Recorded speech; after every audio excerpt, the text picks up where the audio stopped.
So hello, everyone. Welcome to Evolutionary Conversations. Our conversations are targeted to anyone with a keen interest in to move us all collectively forward. And the main purpose is to shift people and organizations into new or alternative ways of being and doing. We truly believe in the achievement of the betterment of humanity, and we say one person, one organization at a time. And of course, we host very safe spaces for leaders to engage on topical matters. Hello to everyone who joined our conversation today. Happy to see you here. So some information before we start introducing our panelists. During the discussion, if you have any questions, please type in the chat. And today we're having a discussion on the topic leading organizational transformation. And I guess here we have two very important keywords, leading and transformation, two very wide and important topics. And our focus today is the academical and business perspectives on transformation.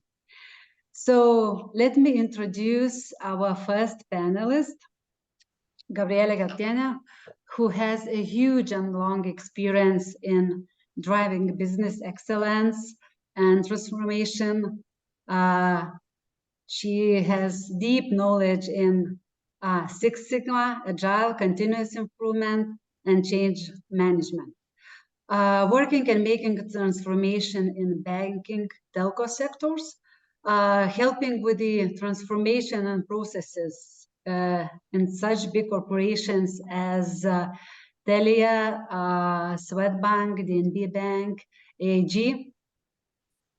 And Gabriele is sharing her experience and knowledge with the global communities among the startups, sustainability pioneers, health and financial sectors, NGOs, and others. Please welcome Gabriele. Thank you, Irma. Hello to all. Sanjay, would you like to introduce your panelists? Thank you so much, Irma, and welcome, Gabriele. Colleagues, I'd like to introduce you all to Hemali. Hemali is actually it's Dr. Hemali. She's got a background. I'll simplify my brief bio on Hemali as follows. I've got to know Hemali over the last month or two through various engagements I've had with her. She's got a keen interest and she's passionate about studying people, cultures, organizations, and literally about understanding human behavior, understanding why we do what we do and how we do it. And she's currently leading a massive transformation at one of South Africa's leading universities in terms of changing the way the university operates. And I'll leave it to her to give you some more detail around it. Needless to say, what I want to highlight about Hemali is just her passion for understanding and her passion for wanting to understand the details, but more importantly, understanding what drives behavior, what drives people to do what they do, and then coming up with ways to say, okay, if that's how they would like to have things done, how do we meet them there in order to move us collectively forward? So with that, I'd like to introduce Dr. Hemali. Hemali, over to you. Hi, good evening, everyone. It's really an honor to be here. Thank you so much, Sanjay, and thank you, Irma, and it's lovely to meet you, Gabriele.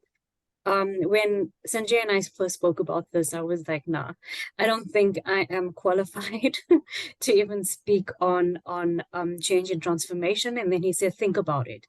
And I'm like, thinking about it, I'm like, wait a minute, I'm an anthropologist, right? Anything about organizational change is about culture, and culture is about the people and understanding the people. So maybe I will be able to have some contributions, but I'm really, really looking forward to hearing what my co-speaker or co-panelist has to say and sort of engaging with you on your thoughts in terms of transformation and change in organizations. So looking forward to just the discussions that are going to follow this evening.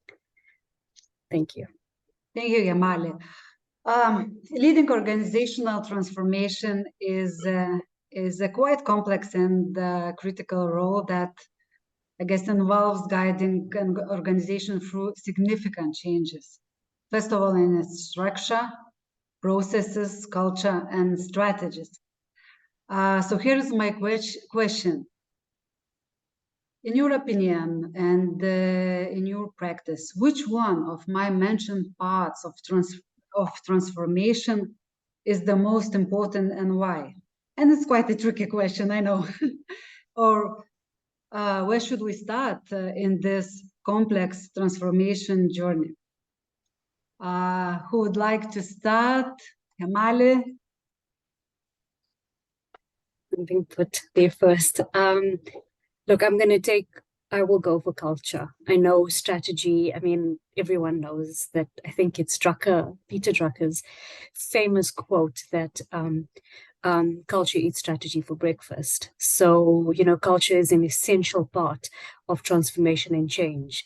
And I think the reason why I say that particularly is because organizational anthropologists study how change takes place in organization and how that impacts particularly output and, process and shifts in the business. And if we look at people, particularly, and the studies that have been done, the iceberg model, I think, comes to mind because what we see at the surface level are those behaviors and pretty much what we observe. But when we go under that layer of water, there's so much beneath that. And I think culture influences that. Every individual that comes into a business has agency to influence beliefs, agency to align with the beliefs. And that impacts the way, the process in which we work within an organization. And I mean, anthropologists, there's some nice work done by anthropologists that look at organizations as tribes. Every tribe has a structure. Every structure has a leader, and that leader's beliefs and values sort of filter down into the organization and impacts the way in which that organization sort of moves in a particular direction. But also important in these organizations or tribes are rituals. The everyday tea drinking, or the water cooler. I mean, there's nice studies that have been done in terms of how the water cooler can be essential to enable collaboration and engagement across different streams or different departments in areas. And I've seen it in some spaces that I've worked in, particularly where people who drink coffee in their offices, just that culture that exists in that space, people work in silos and are isolated. But if you create spaces where people can engage, sit together, share beliefs, buy into that organizational identity, it can really influence the way in which it transforms that organization and the people with the organization, so no one's left behind in the process. So let me pause there. And I think it's a very good intro, Hemali, and I really completely agree to you. When we start talking about global transformation, organizational transformation, for me, really people comes first into mind. And as you also said, it's the culture and it's all about the people. But what I've seen in my practice and working with different organizations, and I think that we cannot say that we are just starting. Most of the organizations, they are in the middle of the journey already, and the speed is enormous, right? And for me, I think what I see now, the trend is that we are really pausing a bit because we need to realign the shared vision between the leadership team. So it's a bit of top to bottom approach. So we need to really review how we are going, if that's the right approach, if we are doing well, because we were rushing so fast with all the automations and digitalizations. So I really see the trend on a renewed focus on the processes, because the focus before was more on the technology. And of course, sometimes we miss people side of that. I also see that people in the organizations, they also start looking more for the meaningful purpose, right? And sustainability matters. So it's not that we only want to rush with the transformation, but we want to understand why we do it and what's in it for me. And of course, we review the customer experience and customer journeys.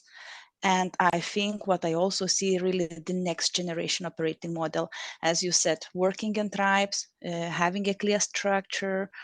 It could be also agile ways of working. But for me, I also see that in many cases, we just have to be a hybrid organizations, balancing with different tools and techniques. So these are the findings that I have. And I'll pause also here. Maybe Irma and Sanjay, you would like to add. Let me come in there for a second. Thanks, Gabriele and Hemali. And I want to maybe just pick on just my own personal experience with transformation and change, probably over the last 20 odd years. And I'm going to put two cases on the table. You know, the one was literally 2006, somewhere around there. I had to head up a large project, literally operating across the country, across a number of areas. And, you know, it was not a case of delivering technically. We needed to deliver technically, but the problem was that the level of collaboration that was required was just at a scale which we'd never done in the country. And, you know, the one thing I quickly realized was that we're not going to be able to deliver what we need to deliver unless we change the way we deliver.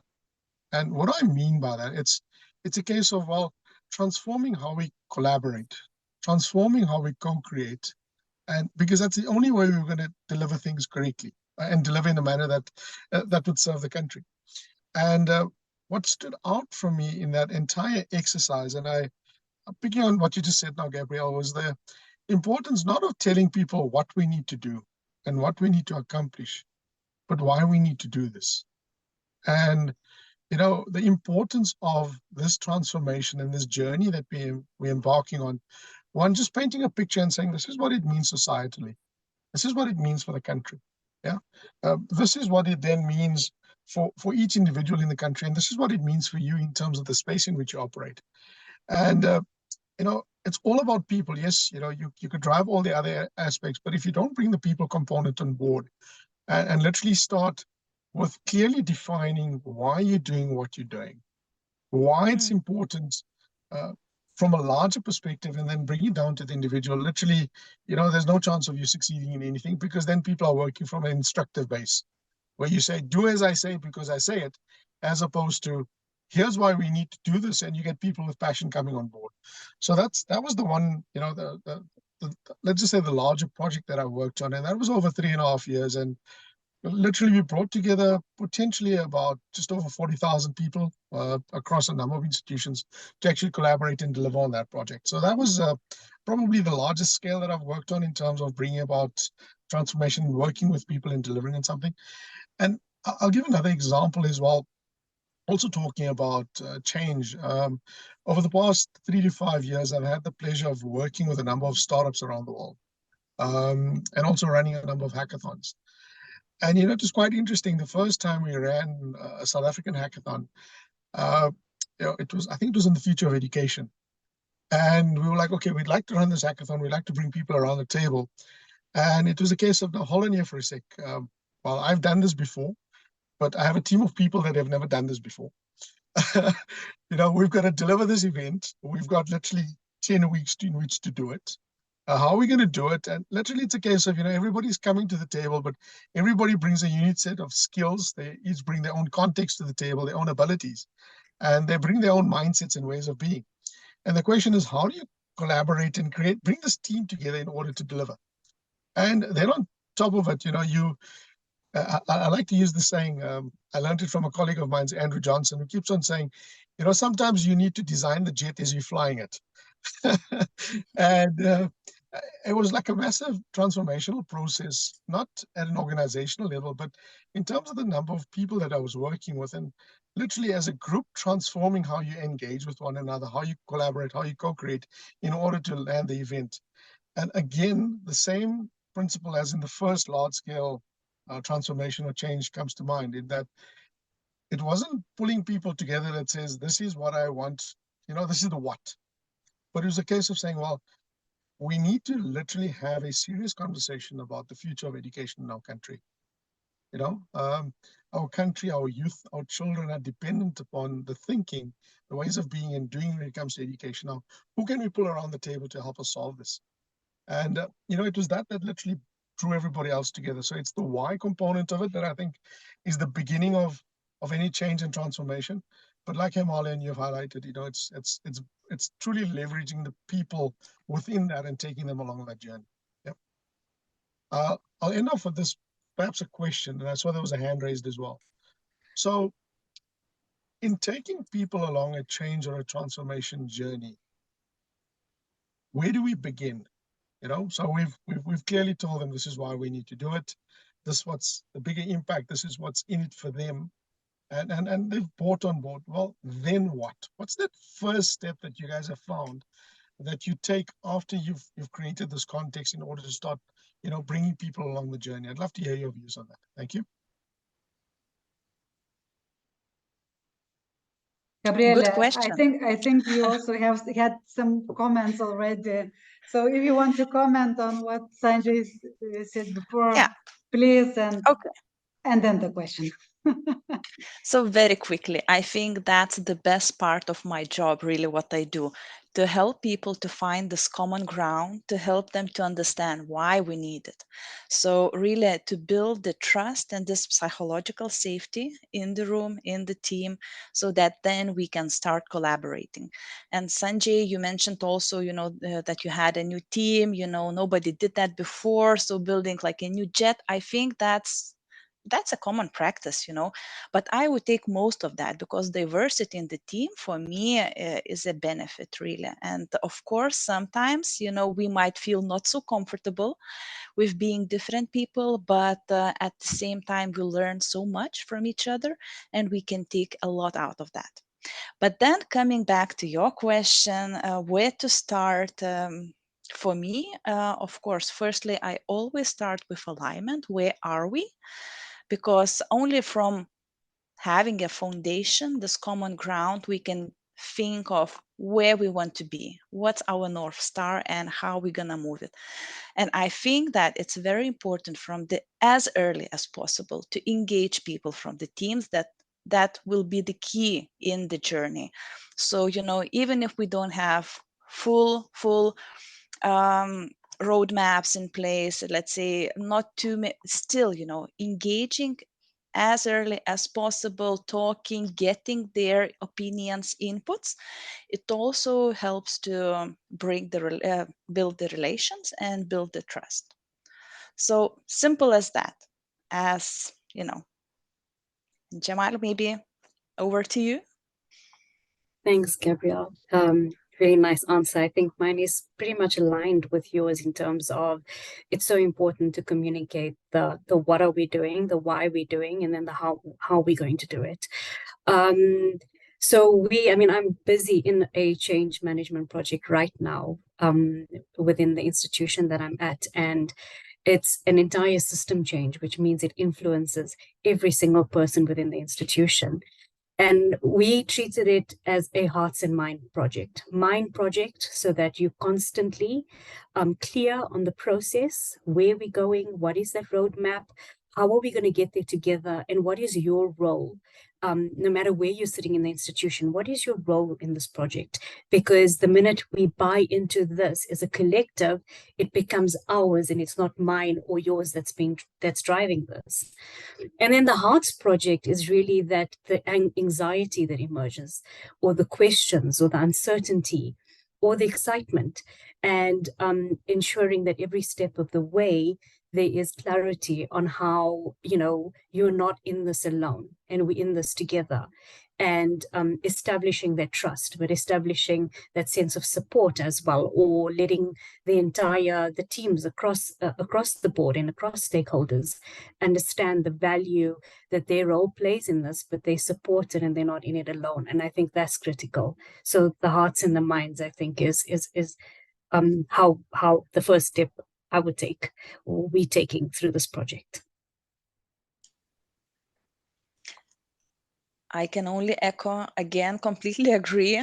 We haven't talked before, but we are so much, I see, aligned. But also I would add, because when we talk about one transformation, it's easier. When I work with, 20, 50 transformations, global transformations, in one organization, then I see that we are getting into a trap because it's difficult, it's difficult because at the end of the day, it's the same people who are part of these transformations, big programs, right?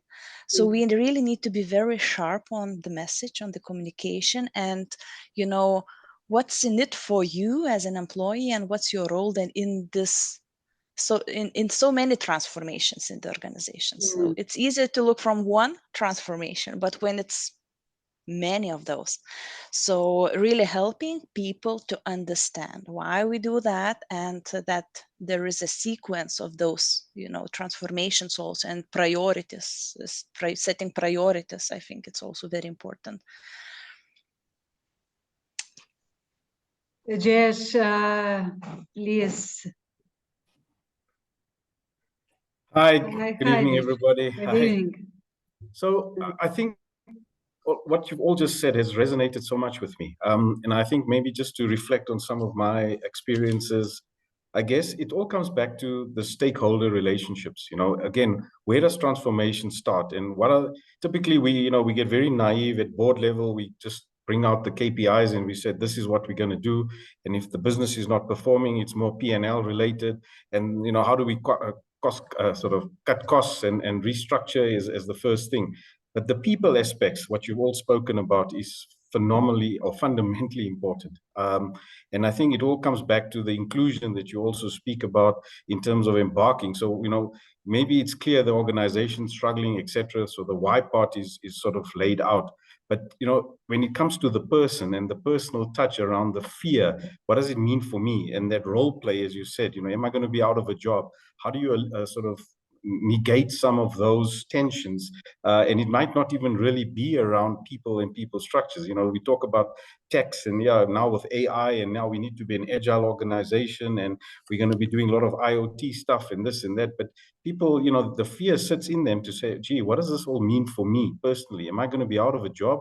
Am I just going to, so through that process with the people, you start a lot of so if I can call it the detractors, I guess, they will not buy into this. And that's where the roadmap comes in very importantly, to articulate the communication part of it, reaffirmation, and getting the team and the value and their specific role. Some, if you're going through, I don't know, I'm just giving, it's maybe this whole SAP implementation, or upgrading your ERP. Yes, it's going to affect everybody, but doesn't mean that my job is at stake, as an example, compared to a total business restructure, where it's struggling. We're going to maybe get out of lines of businesses, and it means Section 189s, etc., etc. So I guess what I'm trying to say is the people aspects and bringing them along, the inclusion part of where they stand, and being honest and open to build that trust, to say upfront, look, this is what's going to happen. And then you will find people sort of putting up their hands as well, saying, listen, yes, I can contribute in this way or that way. But, at the end of the day, it's really coming down to the stakeholder management aspects of it. Who's driving the process? If you got this guy who's sitting in the warehouse, he's so oblivious of what's happening at the board level, and they are wanting to make the change. And it might not even be that dramatic for him, but they live in that fear until this whole process rolls out, because the comms has to go throughout the organization. HR will play a bigger role in all of that, over and above whatever the transformational part is that we're going to be, implementing, I guess. So I think a lot of that has definitely resonated with me in terms of the experiences I have. And sometimes, and more often than not, people want the speed of having these changes happening. So it's not like, oh, we'll wait and see, it's soft gloves, it's immediate, it's, cutthroat. It's maybe, in the first month, they want certain sort of outputs already, if I can call it that. And I think it's that nervousness, that fear that raises in people, and that communication that you need to bring with everybody, or try to bring everybody along the journey, is more difficult. And the last point I just want to make is, I think with the multi-transformational journeys we have globally or throughout different industries, different sectors, different companies, there is no one recipe. Yes, you might have some baselines or certain tools that that you have in your toolkit, but it's going to be so specific to what is needed to be done on the day, I guess, that you have to adapt to that, because otherwise, you'll end up having this reputation. Oh, gee, this one's coming in, it's cutting heads, it's doing this, it's doing that, and you might create a very a fearful environment, I guess, in the place to work in. Thank you. Josh, I'd just like to lean into what you're saying, and I'm hearing a couple of things. I want to summarize, but I also want to pose a question back to both Gabriele and Hemali. Then, so what I'm hearing you say, and I think it's a very important point, is that when you're embarking on a transformation journey, it's important to be able to clearly articulate what the change means for people at different levels. Yeah, what does it mean to me personally? What does it mean in terms of my job? Yeah, and what does it mean for my future? Because they're different levels. And I mean, sometimes it's a case of saying, well, does it mean I'm physically going to have to move? Does it mean I'm going to have to change how I do my work? And being able to articulate that clearly up front is very, very important, because the last thing that you want to do is have chitter-chatter literally kill the entire transformation process.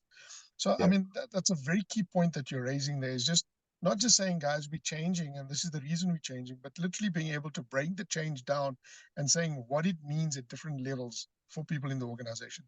I think the question I want to pose back to Gabriele and probably Dr. Hemali is this. We always hear this saying, but it's like this in Africa, or it's like this in the US, or it's like this in Europe. Is what we're just talking about right now, is it the same in different countries? Are people really that different when it comes to transformation journeys and people journeys, and change journeys? I'd love to hear your views, both Gabriele and Dr. Hemali, on that. Thank you. I think we are not too much really different of. So we are quite similar, just as also a guest said it nicely that, we have the really different situations and different transformations, and there is no one magic pill, but we are all humans. I like that. Thanks, Sanjay and Jayesh as well for your thoughts, because before I respond to Sanjay, I think trust is critical. It's really, really critical. But I think coupled with trust, also honesty is just as important, because people are a lot more forgiving if you're honest about what you cannot do or what is not possible from the get-go, because there's an awareness of that rather than apologizing later for what was not possible. So I think that trust and honesty is really important. Then in terms of, are we all the same? I mean, yes, we are. I think the one thing that I've learned in studying culture and people and diversity of phenomena in relationship to people is that we are more similar than we are different. And if we look at evolutionary theory alone, and I'm talking back to your whole topic around evolutionary conversations, is that life on Earth has died and has given completely flourish to species that have never lived before, time and time again. We've had so many extinctions, and if we see people around the world, I mean, the one thing that if we just look at, no matter what ethnicity or what diversity in cultures we all have birthing practices, we all have rituals around death, we all have art, we all have child rearing practices. So there's similarities across the board. It's the way in which we contextualize it for the culture or the space, and it's the way in which we attach our beliefs and our values to it that sometimes make these slight differences. But to answer your question, Sanjay, I think we're all the same. And I'm sure, Gabriele, you that have a lot more experience in terms, because I'm, again, going to the smaller stories in terms of experiences in transformation and change, but you're looking at it from a much more global perspective. I wonder if I'm throwing the question back now, could shed light on whether in seeing organizational change across different geographic contexts, do you see similarities or do you see a lot of differences? Are there trends that you can easily spot? based on culture and the people? I'd be just interested to hearing your thoughts on that. And to answer, and thank you for the question. Thank you for the insights on the species and, humans. Overall, I think really majority of the organizations, they are globalizing the transformations. So no matter where is the location, no matter where the team is located or based, we all talk about, the same direction, the same change that we want to achieve. So I think it's not so much dependent on where the change is happening, but I can also admit that I have seen the fear of people or the resistance almost in all cases. So we have to accept that and we have to be ready for that. And for me, we now talk, of course, how to lead the change, how to start the change. But I think, again, most of the companies are in the journey already. So, of course, good start is half of the journey. But I would also like to discuss this a bit because in the beginning, we are all so much excited, motivated, driven by visions. But when we get to reality, and I'm a very practical person, hands-on, so when you really get in your day-to-day business and you have to deal with all the things, then the motivation drops. And it's always ups and downs, right? So maybe next part of the meeting, we could spend a bit how to really keep that motivation, how to really ensure that we complete good execution, because in the start, it's quite, exciting. I would love to step in here. It really resonated, Sanjay, what you said, and you mentioned hackathon. And I just recently on Saturday, we had this huge hackathon organized by a charity organization, which, brought 120 kids from very difficult backgrounds. And they were competing among themselves. And that was actually the first this kind of event in Lithuania in NGO sector. And the expectations we had, they went over everything we were thinking of. And when I'm listening to you talking, I started thinking that this organization is already started the transformation just with one event. Because the mindset of people already changed. They already believed that they can do, different things, that they can do this huge events, this huge influence, this huge change in practically in one day. But the question is, what's afterwards? Because I guess there's like two ways, one, transformations, you basically kind of plan or put in your strategy, we need transformation, I don't know, in this topic or in this area or in this department. But sometimes it just happens very, very naturally. And I guess it's not difficult, to deal with and to manage afterwards, especially when you didn't expect that, it's already started and you just have this feeling that it started and like, oh, what to do next? So it would be interesting, your insights as well, Gabriele and Hemali. And that would be good advice for me as well. Yeah, very good question. And also back to my thought, really. It's easy, maybe it's more easy in the beginning. We are motivated. We try to find the common ground, why we are here, why it's needed.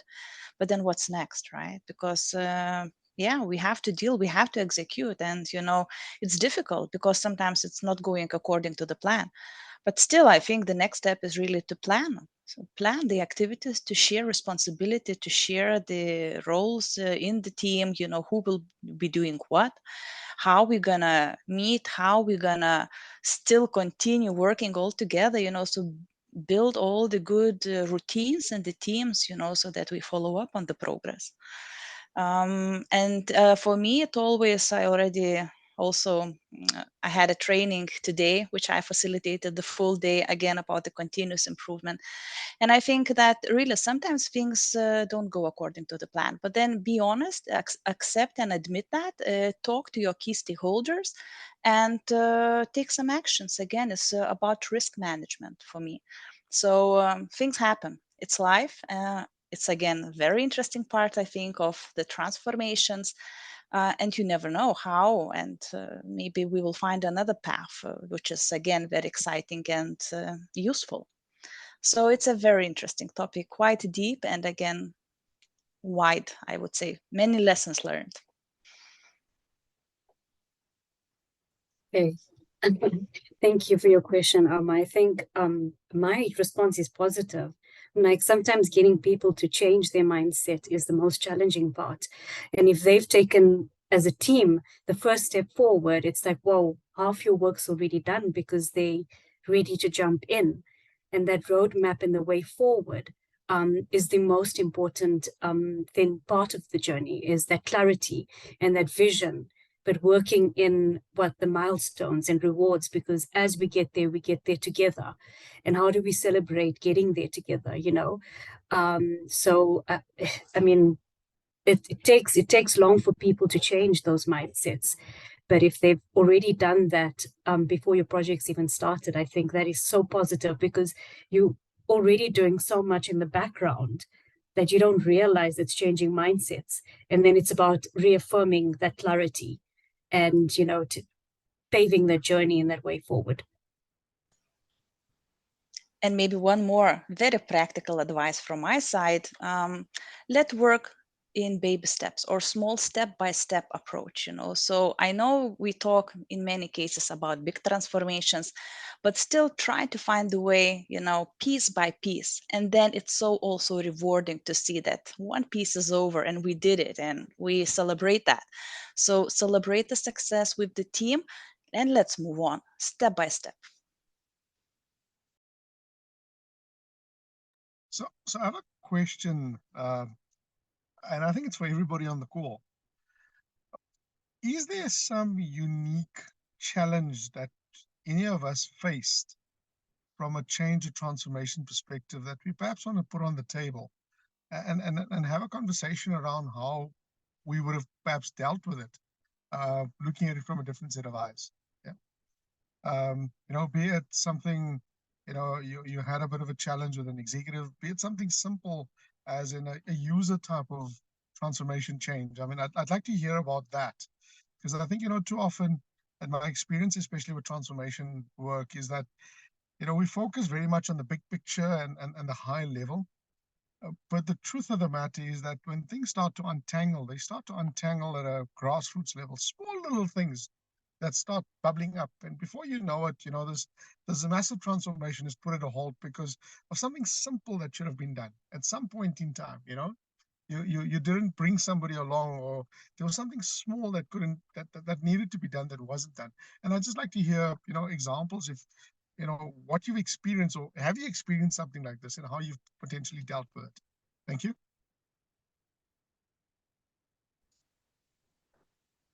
Okay. Maybe I can be then. Okay, you go, Gabriele. Because I have so many thoughts, but also I could say that I tell to people that each transformation is unique for me. The one that I'm involved, because it's different people, it's different targets, and, you know, different ways of doing it. So I appreciate that I have this opportunity really to work with all of them, and they are unique experience. But what first maybe comes into my mind, I think the great success when you do the transformations, and we talked about the global ones in different countries, for me, the key success factor is really to come to the team closer, to visit them, to really have a face-to-face meeting, to discuss together in the room. It's again, I'm not underestimating the online connections and meetings that we have. We can still build high-performing teams. But I remember one example. I went to somewhere in the middle, or in this very, very north Norway city. The office was amazing, like a castle, and I really met so honest people, because in the beginning they were really very resistant, and I was sent really to go there to spy a bit, to investigate, to find out what is the Aziz. And I think it really opened the door. So starting with the castle, which I still remember, like an office, and then meeting great people in that kingdom, you know, who were very honest and open. But also maybe another example, very challenging transformation I had, because we really wanted to transform the way of working and the way we execute some kind of processes together with the transformation in the organization in terms of organizational transformation. So it was fixing the process, whereas we also changed the ways of working, but also we changed the teams. We were set in tribes then, so we had this old setup, new setup, and in the daily morning huddles, I remember it was around 20-25 different people from the previous organization with the future organization on the different levels of executives, and you know, sometimes it was also the SME subject matter experts. So that was a very challenging. So sometimes you just need to accept that everybody wants to be engaged, everybody wants to say a word, but I think we learned our ways of working in half a month or a month, and we set a new routines. So it was difficult, it was so stressful for me every morning, believe me, but it really helped also to build the trust. So just few examples. That's insightful. I've got two examples, so I'll keep them brief, each of them.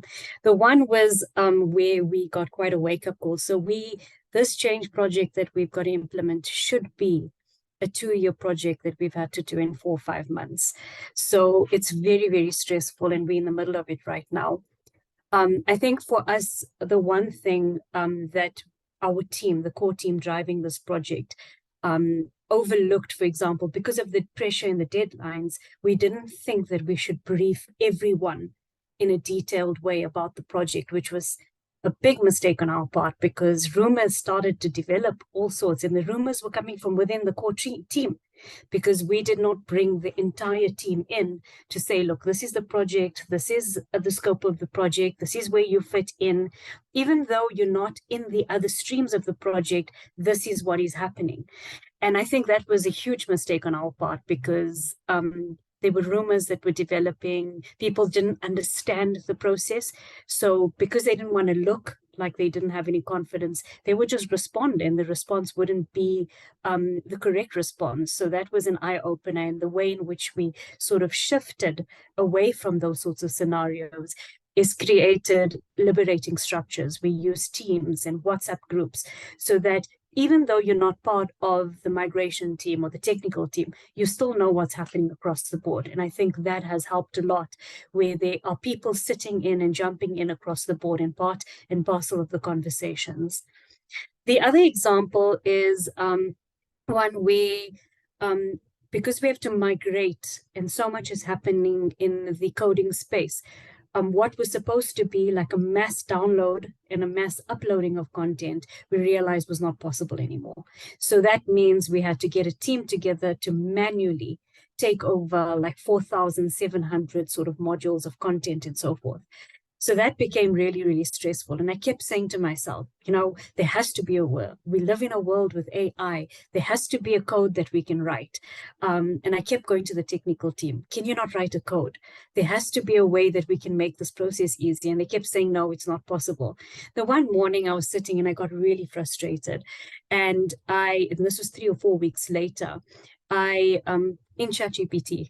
I know we're recording this, but I didn't do anything that was illegal. I just asked for code that could, take away the special characters that are so problematic in that migration process. And ChatGPT spat out this lovely code, which I didn't understand, completely did not make sense to me. And I went back to the technical team and I said, I didn't do this, I got this, does it make sense? And within a few days, the technical team had plugged in the code and reduced our migration project time by 50%, because the speed at which the code helped in that process was very valuable. And I think a lesson from that is sometimes you've got to trust in yourself.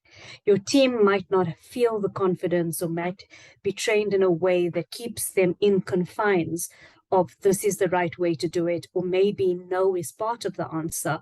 But if you believe that there has to be a way, go and explore with your team.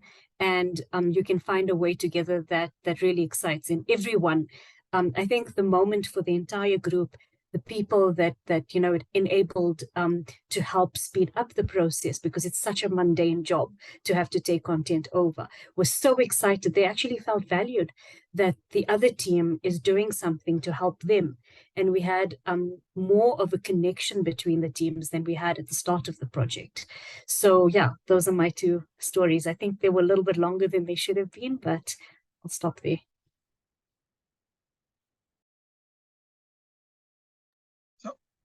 Perhaps a question here, and Josh, I know you do a lot of work with various organizations, or you've done work with various organizations. Is there anything in your experience that you'd like to highlight around change or transformation that you've experienced where, just it was something just odd or out of the ordinary that stood out, where you've done something that actually literally just flipped things over and actually helped you accelerate your change or transformation journey? I think quick successes and quick wins, when you're showing the masses that the reason of why we've embarked on something like this is working, when you can start demonstrating a lot of that, people will climb onto the bus. So even the ones that were sort of nodding their heads, yes, we're part of the process, don't worry, but they're all sitting and look and see type approach.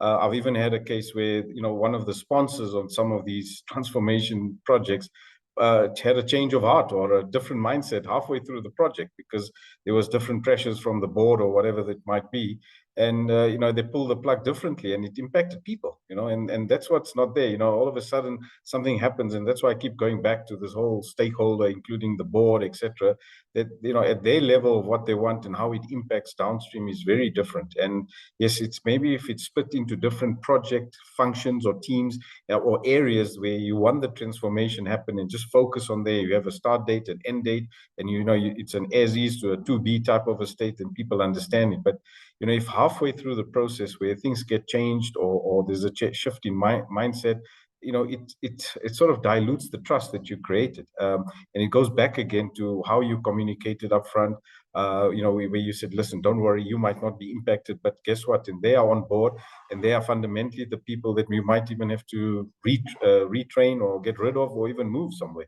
So I guess in some of those areas, it is that change that you got to make sure the reaffirmation is there, the core team around the sponsorship, the constant feedback to say, this is the progress, this is what's happening. Not that those sort of goals keep changing, I guess, as the Gabriele said, I think, what is the North Star or whatever it is, and it shouldn't move to a West Star or something through the process, because that will just, people will get frustrated, they don't believe in it anymore, and then you're going to have to do a lot of additional damage control than what you actually intended with the good intentions you might have had.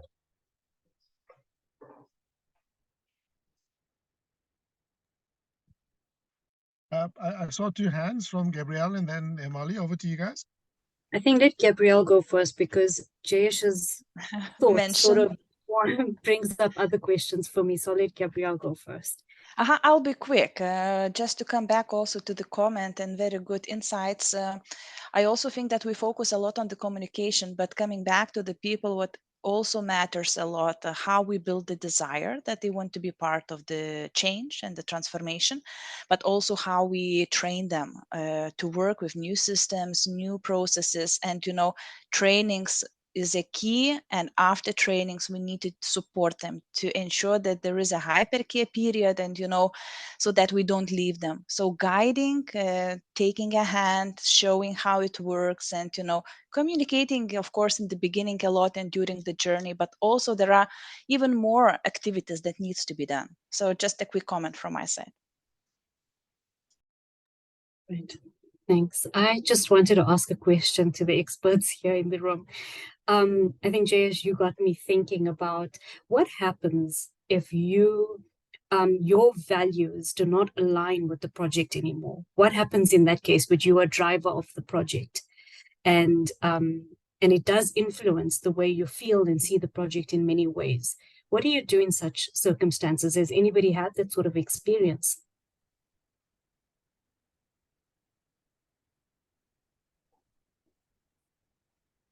I guess that's a tough one, eh? And it's very true. If something doesn't resonate with your personal values and what you believe into, it's rather the exit route to say, sorry, this is not there, and you have to drop your, if you're really true to the core in your heart and your mind, as you say, that you don't believe in what's happening is correct, and it sort of, it resonates within you, then it's a very tough one. Eh? And I think, I can't say I've personally been on some of these journeys, but I definitely was on the receiving end on it when changes were happening, because change is the only constant, right? And long as the core in terms of what you've embarked on and what you've committed to do is still there, then people will believe, they'll trust, they'll continue even in the hard times when, as we said, if the ups and downs happen.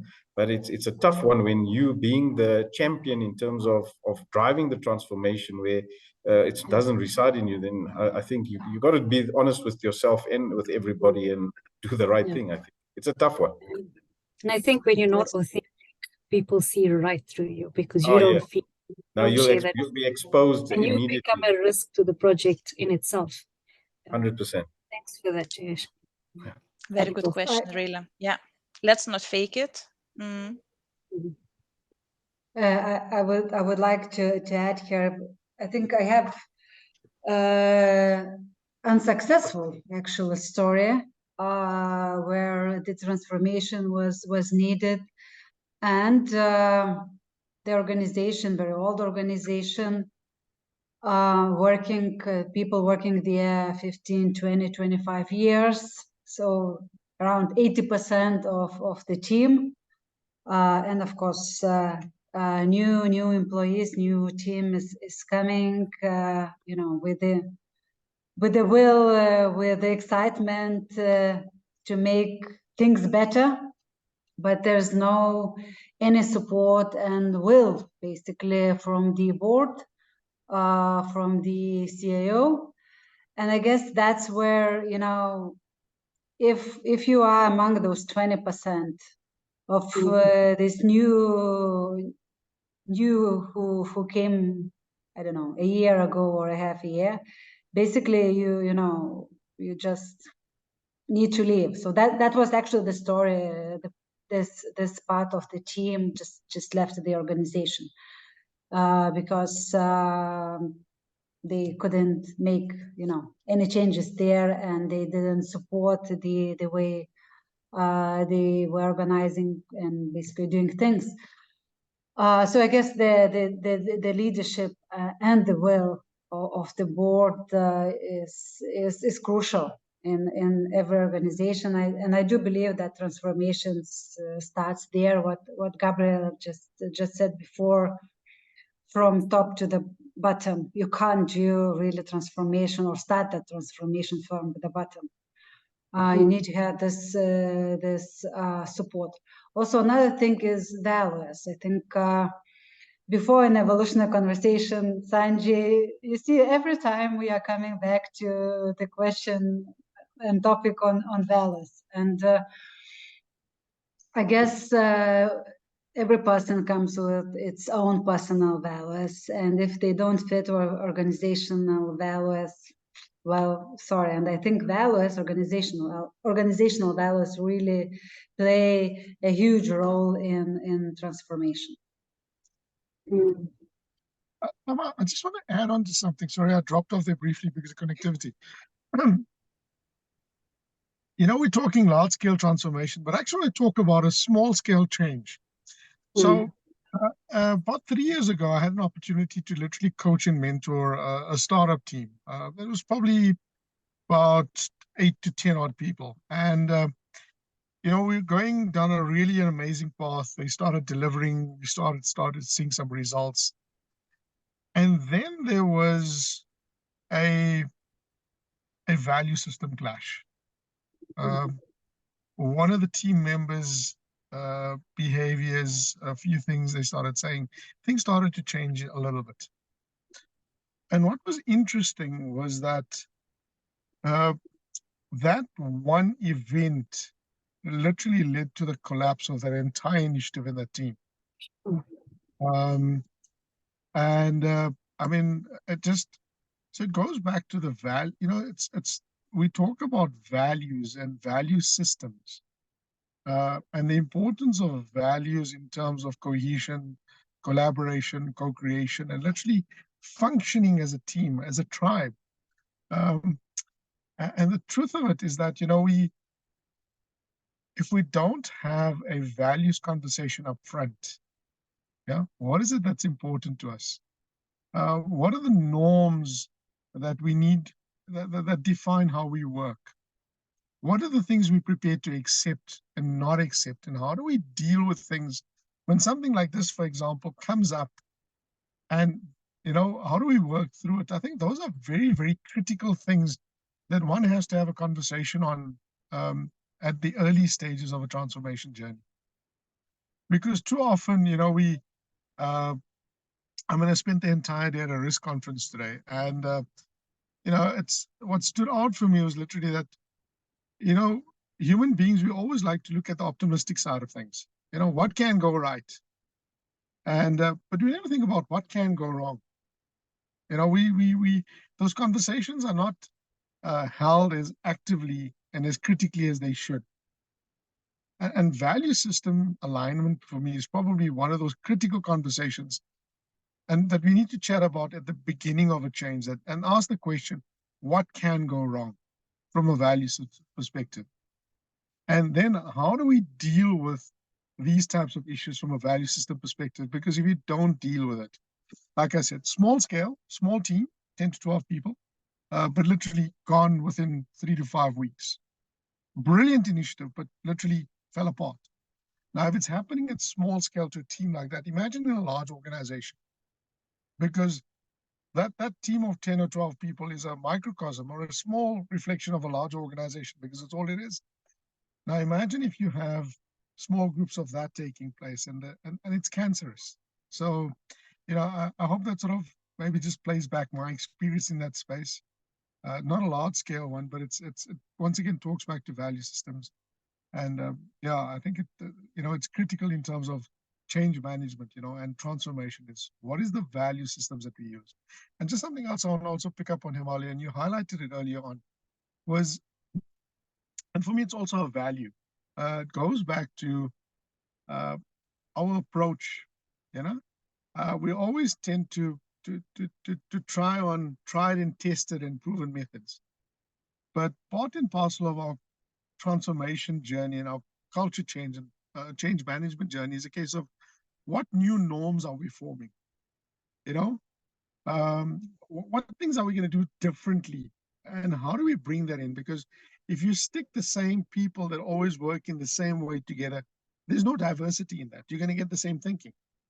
So the question up front is, when you're entering into the transformation or the change journey, is who am I bringing in as a transformation or a change agent? Somebody that's got nothing to do with this, somebody that thinks out of the box and can literally hold us to account and be a very, very strong mirror along this journey. And that person then tends to become, hopefully you have enough of them as you go around this journey to actually help you question the things that you take for granted. I hope that helps. Yeah, definitely very insightful. It seems to be, it's all about, you know, the underpinning values, I think, that are critical in this case. And I like the way Gabriele also said it, you know, just don't fake it. Just be your authentic self. And that's so important, because how do you take that through, take it forward, if you can't be authentically you and buy into that idea or that change process or that transformation in itself? But yeah, I think very insightful thoughts. A lot for me to take back. We're still in the project, so I think this is going to just shed a lot of light in terms of the way forward and the steps that we take now as well. So thanks. I also agree, because I think that overall we join the organizations and we join the organization, we check, of course, what values they are based on, So at least in my experience, I always care about, the organization values, the organization way of working, and, what drives them. But of course, when working in different projects, small or big, doesn't matter where I start, because every time it's always different people, So agreeing on the ground rules. What are our really house rules? We call them even, and then we discuss that very openly. Again, usually it's always about the trust, safe environment, sharing knowledge, supporting each other. I find that similarities across no matter what the team, but still it's very important that they have that opportunity to say, and to agree and align between themselves. So it's not surprising maybe me so much, but I always tend to have this exercise in the first phase. So, what are our house rules? And coming back also to the other point, Sanjay, you mentioned change agents. It's very important always to have those people ambassadors of the transformation, supporting you. And of course, learning, always learning, and it's continuous improvement, how we do things. And, there is no way, no one magic pillar. We take different practices, depends on the situation, depends on the problem. Again, I always say that I'm like a clown, sometimes maneuvering with different tools, and, sometimes one works, another does not, and it's fine, so advancing our ways of working, and I think people are very smart on that.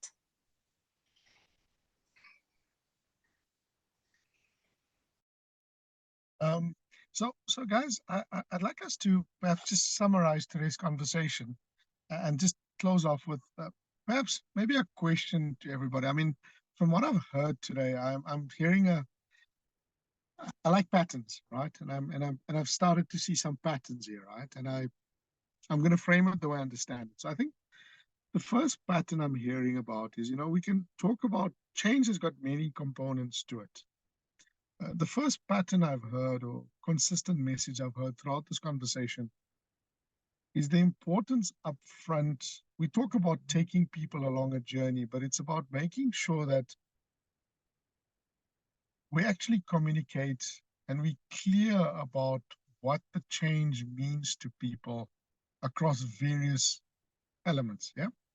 So that's the first message I'm hearing, is just it's important before you embark on a transformation journey and you embark on a change journey that you clearly articulate what it means for the different role players, yeah, at different levels. Yeah. It's not just a case of it means this to you, but it means this to you at this level. This is what it means for you personally. This is what it means for you professionally. This is what it means from a work system perspective. And that's the one consistent message I got, right? The second consistent message I got out of today is the importance of there's no one size fits all. It's a journey. And it's a journey of continuously I'll table it. It's a journey of continuous reflection, of self-assessment, and saying, what can I do better or differently in order to move this forward? And in some cases, it's a case of going back and challenging your own assumptions and your norms. Okay. So that's the second message I'm hearing. The third message I'm hearing is the importance of, and I think you said it earlier on, Hemali, but we didn't really bring it through, but it's the rituals of these teams. Yeah. And that's where the value systems come in. Yeah. That's when, how do we agree to disagree and still move forward? That's part of the rituals. Yeah. How do we storm, form, and move on? Those type of things. So for me are potentially the three big items that I've heard out of today, in terms of moving forward. I hope I've sort of summarized that nicely. I'd like to hear from you guys. Those are my three takeaways. What are each of you guys' takeaways? But more importantly, what are the three things, or even the one thing that if somebody was listening to this video or watching this video later on, that you'd like to plant as a seed into their mind, that when it comes to change and transformation, here's one thing or two things that you could do or take or keep in mind as you go on this journey. Thank you.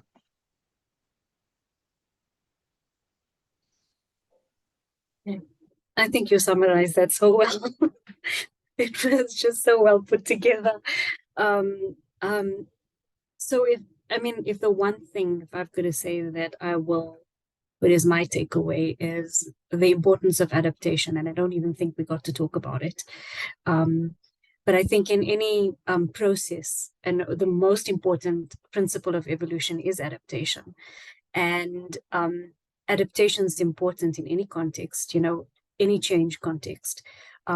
Adapting, you as the change agent, you as the driver of the project, amidst those risks, adaptation is constantly happening. And I think the ability to adapt is critical in order to navigate, create new roadmaps or new journeys. Sometimes you're going downhill and then you've got to re-strategize and then you're back on the path again, So I think adaptation for me would be the one important takeaway from our conversations. And like I said, we didn't talk about it, but based on what everybody's saying, it's, change is happening.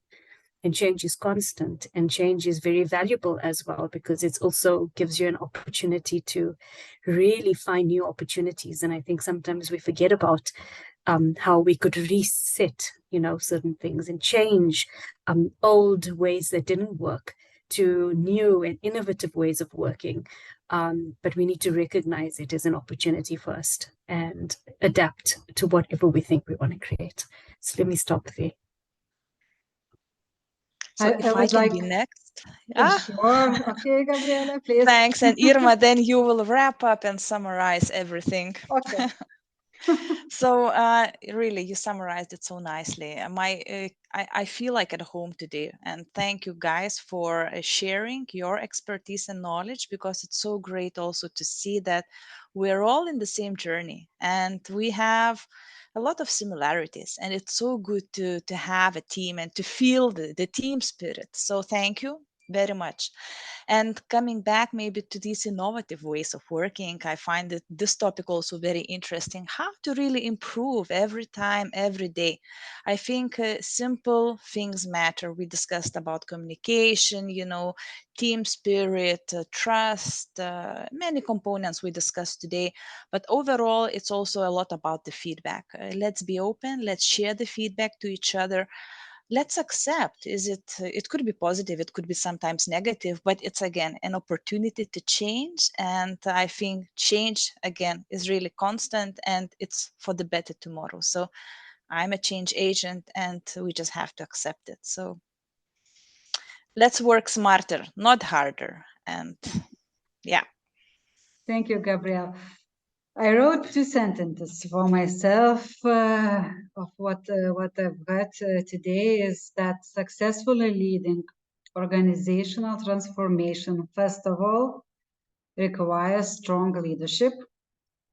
Everything starts with people, and the psychological safety really has to be there.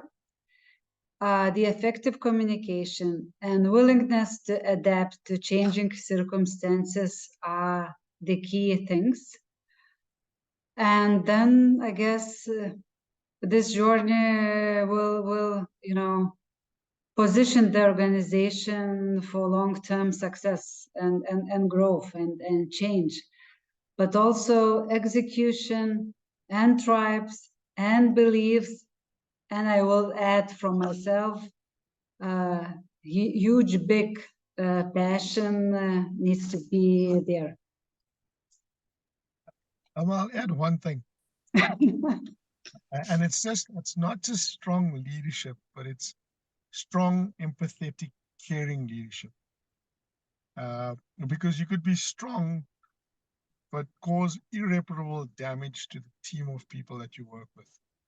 So it's strength, but strength that's bundled with lots of heart and caring, because at the end of the day, we're dealing with people. Yeah. And it's about how do we pull them along in a cohesive manner, in a focused manner. Thank you. But Sanjay, leader already consists of empathy is the main not always thing, not always. Not only it's the real leader needs to be very with a very high empathy.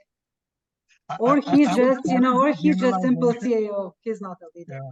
No, But I think that could be our that would be empathetic or other sympathetic discussion. leadership. That could be an interesting talk. Yeah. Absolutely. But yeah, thank you everybody. I think it's been a absolute, sorry, life happens, right? And I'm so glad that life happened today because the important thing about these evolutionary conversations is it's not about where you're at or that it's in a perfect setting, but the fact that we can have the conversation. And I think that just to wrap up today, ladies, thank you. It's been an interesting experience for me being able to have this conversation, not in my traditional setting, but having to do this mobile. And thanks for the insights. I think it's been phenomenal. We look forward to having you again at some point in time in the future, in a future conversation around a different topic. And to the guys that's out there that's going to view this video once it gets posted, I hope you enjoyed today's conversation. You got some true value out of it, some true nuggets. I know I've got many. And we look forward to chatting to you again at some point in time at our next evolutionary conversation. Thank you, everybody. Thank you, Gabriele. Thank you, Hemali. Thank you. Thank you. Have a nice evening. Thank you. Cool. Thank you. Thank you. Thank you so Bye. much. Cheers, Bye. Ciao. Bye.